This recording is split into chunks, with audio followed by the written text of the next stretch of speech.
लोग ध्यान सुने, सब लोग कथा ध्यान सुने।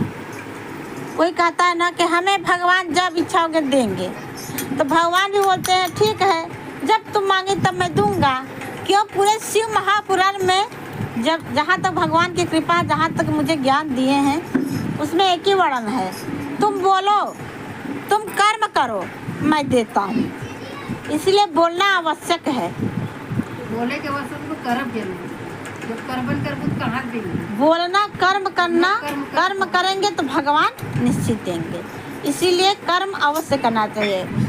कर्म करने से भगवान प्रसन्न होते हैं कि उसने कर्म किया तो फल तो मिलेगा ही मिलेगा। हाँ, अगर विश्वास, अगर दिल लगा किया, मन से किया, मुझ पे छोड़ दिया, तो उससे क्या देंगे महादेव? ये महादेव के ऊपर है। इसीलिए हम हर प्राणी को कर्म करना आवश्यक है। कर्म ही प्रधान है। कर्म करने से भगवान प्रसन्न होते हैं और उसे बोलते हैं मनोवांछित फल प्रदान करते हैं। इसीलिए हमें पूरे शिव महापुराण में बोले हैं कि कर्म करो, फल मैं दूंगा। और कर्म करने के बाद भी, ये सुनिए पहले, इतनी माँ तपस्या की माँ पार्वती, फिर भी बोल रहे तुम बोलो मुख से। कहने का मतलब अपना मुख खोलो। विचार कीजिए, अगर मैं भी अपने घर पे रहती तो मुझे कौन जानता? सही बात है ना। कहने का मतलब भगवान बोले तुम अपने मुख से अपना मेरा गुणगान तो गाओ, कुछ बोलो तो सही, कुछ भी बोलो तो सही।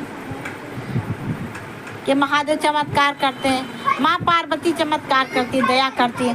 फिर इसके बाद देखिए मैं कैसा चमत्कार सत्य में करता हूँ। यही चमत्कार। कहने तुम बोलो, बोलना चालू करोगे तो मैं देना, तुम पे दया बरसाने लगूंगा। इसीलिए बोलना बहुत ही जरूरी है।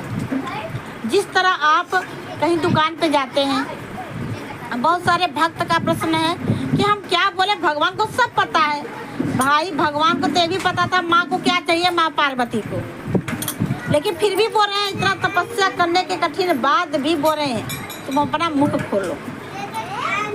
विचार कीजिए, इतना तप करने के बाद भी माँ पार्वती से बोले तुम्हें क्या चाहिए वर, तुम मांगो।